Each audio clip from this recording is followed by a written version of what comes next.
Hello friends, आप सभी का स्वागत है मेरे चैनल स्मार्ट स्टडी 71 पर। दोस्तों, आज इस वीडियो में हम लोग समझेंगे डीएनए और आरएनए क्या होता है। ये जो डीएनए आरएनए जो होता है ना, इससे एग्जाम में बहुत बार क्वेश्चन पूछा जाता है। डीएनए का खोज किसने किया, डीएनए को सबसे पहले देखा कौन, डीएनए बना का चीज़ से, डीएनए का फुल फॉर्म क्या होता है।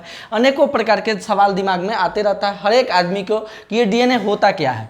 ये जो डीएनए होता है ना, वो न्यूक्लिक एसिड से मिलकर बना होता है। न्यूक्लिक एसिड, वो देखिए न्यूक्लिक एसिड जो होता है ना, वो केंद्रक में होता है। यानी कि केंद्रक का मतलब क्या हुआ कि न्यूक्लियस में है, इसीलिए इसे केंद्रक ही कहा जाता है कि नहीं। और न्यूक्लियस क्या होता है, जैसे कि आप सेल पढ़े हैं ना, तो सेल के अंदर जो आप देखते हैं ना, सेल के अंदर क्या पाया जाता है, उसके अंदर केंद्रक पाया जाता है, उसके अंदर क्या होता है, क्रोमोसोम पाया जाता है। तो उसी के अंदर ये क्या होता है, न्यूक्लिक एसिड के से बने हुए डीएनए और आरएनए होते हैं। समझ में आया ना।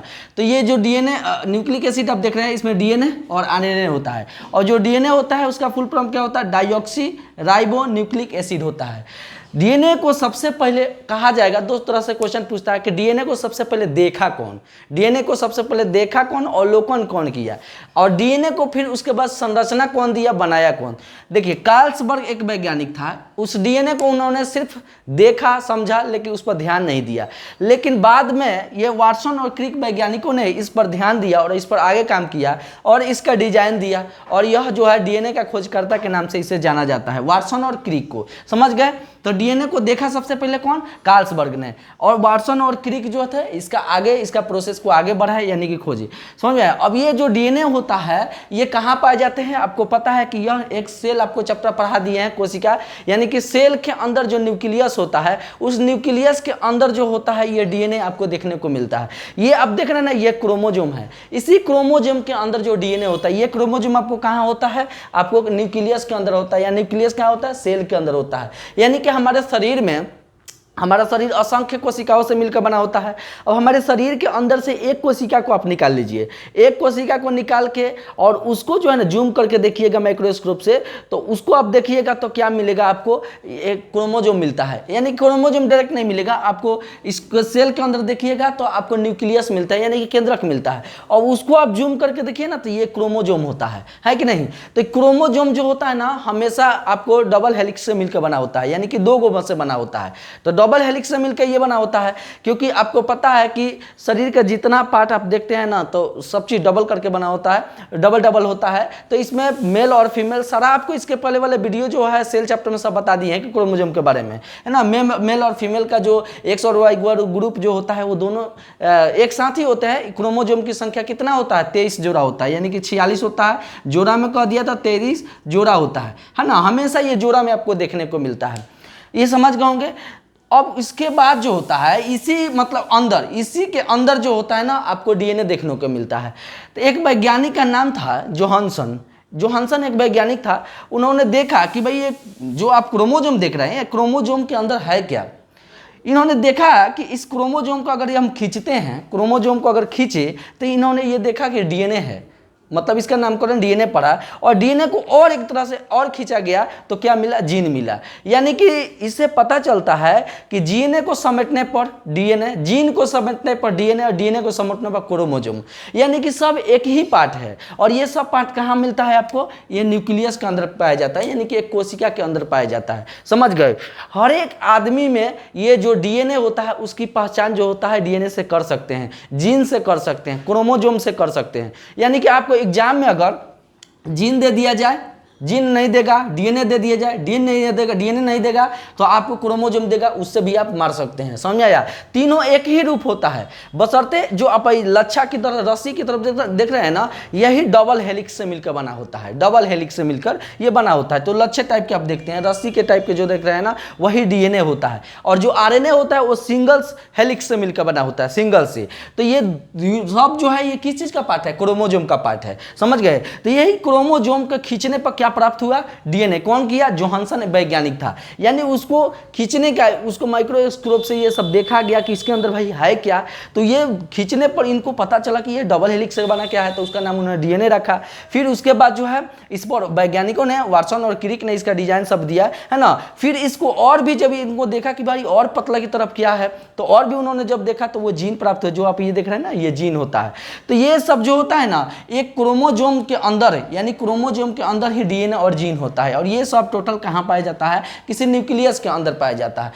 अच्छा एक बात बताइए, अच्छा डीएनए से पता किया जाता है कि इनके पिता कौन है, इनके माता कौन है, माता तो पता नहीं चलता है, पिता का वंशानुगत चीज़ें पता चल जाती है, लेकिन हमारे शरीर की जब संरचना माँ के गर्भ में हो रही होती है उस समय कोई चीज़ हमारे शरीर में है ना जो बताता है कि जैसे शरीर का में आँख कहाँ होना चाहिए, नाक कहाँ होना चाहिए, कान कहाँ होना चाहिए, नहीं तो नाक किसी का यहाँ हो जाएगा, कान किसी का यहाँ हो जाएगा, मुँह कहीं और हो जाएगा। तो यह शरीर में कुछ ऐसा चीज़ें हैं ना जो सब किसी को चीज़ को इंडिकेट करता है और बताता है कि ना अब हो गया, इनका माथा में बाल हो गया, यानी कि उनको अब 5 की उंगलियां जितना ज़रूरत है उतना हो गया, किसी किसी का 6 गो हो जाता है, यानी कि अब इनका 2 नाक में छिद्र हो गया, 2 ओठ बन गया। यह सब बताता है डीएनए, समझ में आया? यानी कि डीएनए ही इंडिकेट करता है कि आपका शरीर में स्ट्रक्चर कैसा बन रहा है। देखिए जिसको डीएनए प्रॉब्लम हो जाता है ना तो उसी का आदमी को 3 गो आँख हो, जैसे यहाँ आँख हो जाएगा, कान कहीं और हो जाएगा, कुछ और शरीर में गजब गजब किस्म का देखने को मिलता है, तो वो डीएनए प्रॉब्लम के चलते होता है। समझ में आया? तो यही सब डीएनए होता है। एग्जाम में आपको पूछ देता है कि डीएनए शरीर के अंदर, माने शरीर के अंदर क्या है, यानी कि डीएनए कहाँ कहाँ पाया जाता है। तो देखिए डीएनए जो होता है ना एक न्यूक्लियस के अंदर पाया जाता है, डीएनए इस न्यूक्लियस के अंदर यानी कि क्रोमोसोम के अंदर पाया जाता है, पहला क्वेश्चन। दूसरा जो होता है ना यह आपको प्लास्टिड में यानी कि क्लोरोप्लास्ट में पाया जाता है, पेड़ पौधा के क्लोरोप्लास्ट में पाया जाता है, और दूसरा जो होता है न्यूक्लियस के अंदर, और तीसरा जो होता है माइटोकॉन्ड्रिया के अंदर भी डीएनए पाया जाता है। और जहाँ डीएनए होगा वहाँ जीन होगा, क्योंकि सब इसी का रूप है। जहाँ क्रोमोसोम होगा उसी क्रोमोसोम का पार्ट क्या होता है, डीएनए होता है, और उसी का पार्ट क्या होता है, जीन होता है। समझ गए? देखिए आरएनए जो होता है ना इसे राइबो न्यूक्लिक एसिड कहा जाता है। यह जो एसिड के चलते ही क्या होता है, ये डीएनए का निर्माण होता है, यानी कि यह डाईऑक्सी राइबो न्यूक्लिक एसिड से ही डीएनए का निर्माण हुआ है। समझ में आया ना? और ये एसिड जो होता है ना कई प्रोटीन मिलाकर जो होता है 20 जो एसिड माने 20 न्यूक्लियोक एसिड मिलाकर एक प्रोटीन का निर्माण करता है। समझ गया ना? तो यही जो होता है इससे डीएनए प्राप्त किया जा सकता है। समझ गए? अब पूछे भाई एग्जाम में कि डीएनए कहाँ कहाँ पाया जाता है, तो माइटोकॉन्ड्रिया के अंदर पाया जाता है, केंद्रक के पाया जाता है, केंद्रक के अंदर पाया जाता है, और क्लोरोप्लास्ट पेड़ पौधा के क्लोरोप्लास्ट के अंदर पाया जाता है। अब आप समझ रहे हैं कि ये डीएनए का जो स्ट्रक्चर होता है वो कैसा होता है। तो देख रहे हैं ना यही जो डीएनए होता है ये इसी तरह से उसका स्ट्रक्चर होता है। और ये जो आप देख रहे हैं ना इसके बाहरी पार्ट को न्यूक्लियोटाइड बोला जाता है, यानी उसके ये बाहरी लेयर जो आप देख रहे हैं ना इसी को न्यूक्लियोटाइड कहा जाता है। लेकिन जहाँ आके ये जहाँ जुड़ता है ना उसको क्रोमेटिन बोला जाता है। क्रोमेटिन क्या बोला जाता है, क्रोमेटिन बोला जाता है। यही डीएनए का स्ट्रक्चर होता है। अगर कुछ इस तरह से दे दिया जाए इस तरह का से तो वो जो होता है ना वो आपको आरएनए का पार्ट होता है। समझ गए? तो ये डीएनए का पार्ट होता है। डीएनए जो होता है डबल हेलिक्स से बना होता है, लेकिन आरएनए जो होता है वो सिंगल हेलिक्स से बना होता है। आप समझ गए होंगे भली भांति कि ये डीएनए किस चीज़ से बना होता है।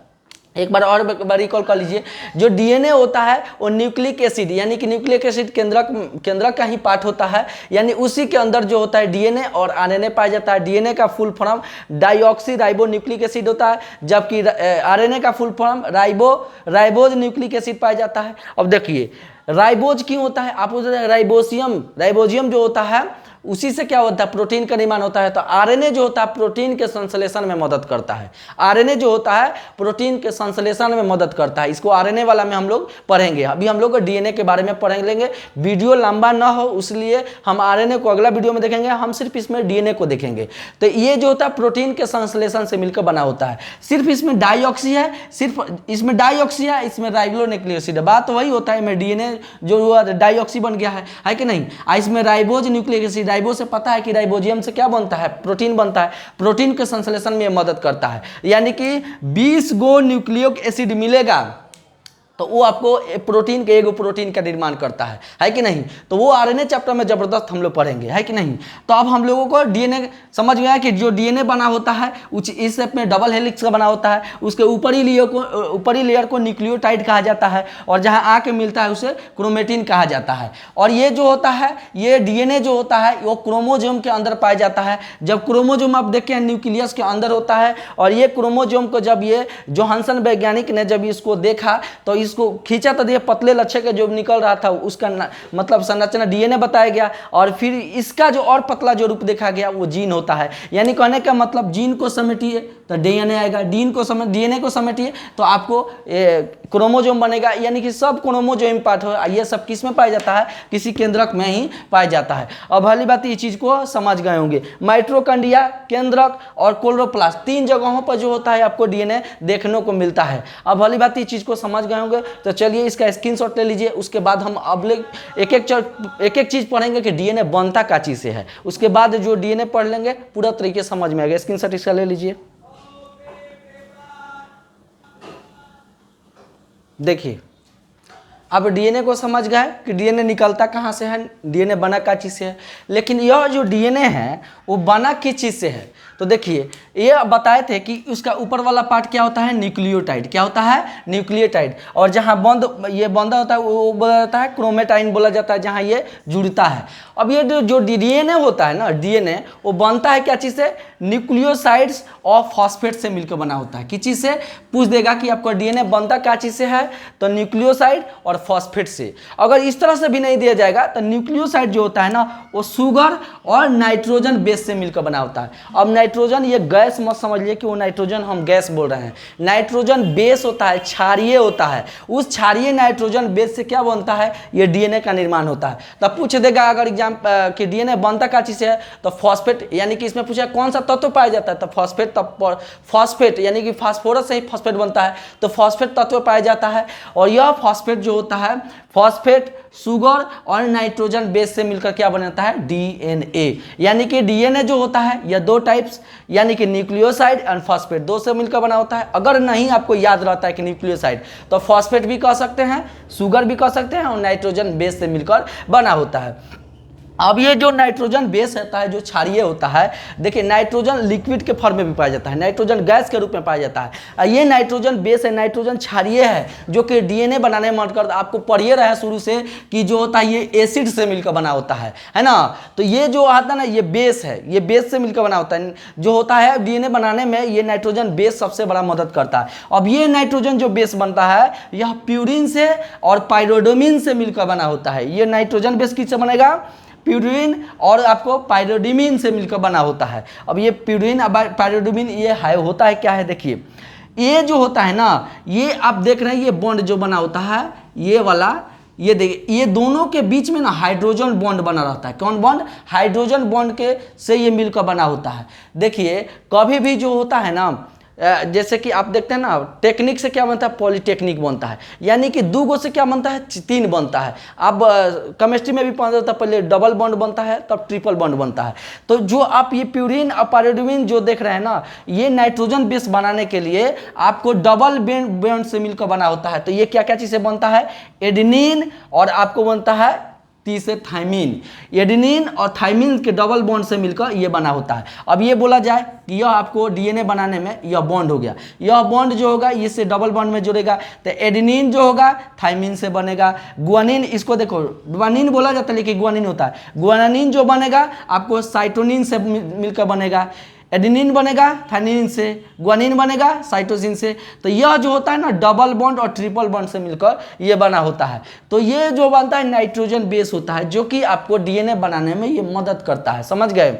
तो यह जो होता है, आप देखना है प्यूरिन और पाइरोडोमिन जो होता है, यह जो होता है एक हाइड्रोजन बॉन्ड से मिलकर बना होता है नाइट्रोजन बेस, जो कि डीएनए बनाने में ये सब मदद करता है। इसीलिए इसे शॉर्टकट में क्या कहा जाता है? एटीजीसी कहा जाता है। शॉर्टकट में क्या कहेंगे कि जो एटीजीसी, यानी कि ये आप जो हेलिक्स जो बना होता है, यही हेलिक्स को बनाने में मदद न करता है नाइट्रोजन बेस। न तो ये लच्छे खानी और रसीदार खानी कैसे पता चलेगा कि यह छलेदार क्या होता है? तो इसी से ये बांधा होता है। समझ में आया? आपको पहले वाले वीडियो में बता दिए हैं कि यह ऊपरी पार्ट को क्या कहा जाता है? न्यूक्लियोटाइड्स बोला जाता है। और ये जहाँ जुड़ता है उसे क्या किया जाता है? क्रोमेटिन कहा जाता है, क्रोमेटिन। तो यही जो आप ये जुड़ा हुआ देख रहे हैं ना, यानी कि डीएनए बनाने में इन सब का सबसे बड़ा योगदान होता है। समझ गए? यानी कि एडेनिन, डेनिन, इसे एजी कहा जाता है। अब याद रखने के लिए आप याद रखिएगा, एजी सुन रहे हैं तो वही एजी जो है ना, याद रखिएगा कि प्यूरिन बनाने में एजी, यानी कि प्यूरिन छोटा होता है, पाइरोडोमिन बड़ा होता है। तो पाइरोडिन जो होता है ये थाइमिन हो गया, साइटोरिन, यानी कि आपको पायरिडीन बनाने के लिए याद रखिएगा टीसी और प्यूरिन बनाने के लिए एजी, यानी कि ए जो होता है टी से जुड़ा होता है, जी जो होता है सी से जुड़ा होता है, एडिनिन थाइमिन से जुड़ेगा डबल बॉन्ड, आपको ग्वानिन साइटोसिन से जुड़ा होता है, साइटोनिन से जुड़ा रहता है, तो यह ट्रिपल बॉन्ड से जुड़ा रहता है। तो याद रखिएगा एजीटीसी, क्या कहिएगा एटीजीसी, एटीजीसी, एटीजीसी। यह बनाने में नाइट्रोजन बेस और शुगर मिलकर न्यूक्लियोसाइड और ये फास्फेट मिलकर डीएनए का निर्माण हो जाता है। वाली बात की आप समझ गए होंगे। ये दोनों किस बॉन्ड से, यह हाइड्रोजन बॉन्ड होता है। किस बॉन्ड से बना होता है, हाइड्रोजन बॉन्ड से मिलकर बना होता है। तो ये हो गया आपको डीएनए का टोटल स्ट्रक्चर, जो कि डीएनए बनाने में मदद करता है। एक बार फिर देख लीजिए, ये जो डीएनए होता है ये न्यूक्लियोटाइड इसे कहा जाता है। अब देखिए आपको न्यूक्लियोटाइड आपको बता ही ना कि ऊपरी वाला पार्ट होता है, यानी कि अंदर वाला पार्ट। तो डीएनए किस चीज से बनेगा, न्यूक्लियोटाइड और फॉस्फेट से मिलकर बना होता है। ये न्यूक्लियोसाइड शुगर और नाइट्रोजन बेस से मिलकर बना होता है। इस नाइट्रोजन बेस को बनाने के लिए प्यूरिन और पायरिडोमिन की जरूरत होता है। प्यूरिन जो होता है पायरिडोमिन से छोटा होता है, इसीलिए इसे एजी कहिए, एजी। अबे गधा, एजी प्यूरिन, यानी कि प्यूरिन से याद रखिएगा, एजी से। प्यूरिन का अच्छी से बनेगा एजिन, यानी कि एडिनिन और ग्वानिन। इसे ग्वानिन कहा जाएगा, डी साइलेंट हो जाता है ग्वानिन, है ना। और पायरिडोमिन जो होता है थाइमिन से और साइटोनिन से बड़ा होता है, और दोनों के बीच में क्या होता है, डबल बॉन्ड और ट्रिपल बॉन्ड से मिलकर बना होता है, जो कि वो हाइड्रोजन बॉन्ड होता है, जो कि आपको यहाँ बता दिए हैं। यही बॉन्ड होता है, यही बउआ। यानी कि अब हम 3 गो लेंगे तो 3 गो मत सोच लीजिए, इसके अंदर बहुत सारा रहता है। तो जो होता है एडेनिन जो होगा थाइमिन से बने जुड़ेगा, यही इसी के साथ जुड़ता है। ग्वानिन जो होगा साइटोनिन से जुड़ा रहता है। यही सब मिलकर सब जगह, यहाँ से भी एटीजीसी, ये वाला एटीजीसी, ये बनाने में सब एटीजीसी याद रख लीजिएगा। एटीजीसी जो होगा आपको नाइट्रोजन बेस बनाने में मदद करता है। यही प्यूरिन और पायरिडोमिन जो होता है नाइट्रोजन बेस बनाने में मदद करता है। और यह जो होता है न्यूक्लियोसाइड्स और फास्फेट और नाइट्रोजन बेस, ये सारे मिलकर क्या चीज़ का निर्माण करते हैं, डीएनए का निर्माण करते हैं। आगे हम इस वीडियो में पढ़ेंगे आरएनए के बारे में, अगले वाले पार्ट 2 वीडियो में पढ़ेंगे आरएनए क्या होता है। ये कहाँ पाया जाता है, यह न्यूक्लियस के अंदर पाया जाता है, केंद्रक के अंदर पाया जाता है। केंद्रक कहाँ पाया जाता है, कहाँ पाया जाता है, सेल के अंदर पाया जाता है ना। और वही सेल जो होता है ना, क्रोमोजोम हम समझ रहे हैं ना, वही क्रोमोजोम के अंदर ये सारा चीज़ें डीएनए देखने को मिलता है। आगे हम इस वीडियो में पढ़ेंगे आरएनए के बारे में। आरएनए पूरा बढ़िया से समझ लेंगे कि आरएनए क्या होता है, वो लंबा वीडियो नहीं होगा। चलिए मिलते हैं अगले वीडियो में। जय हिंद।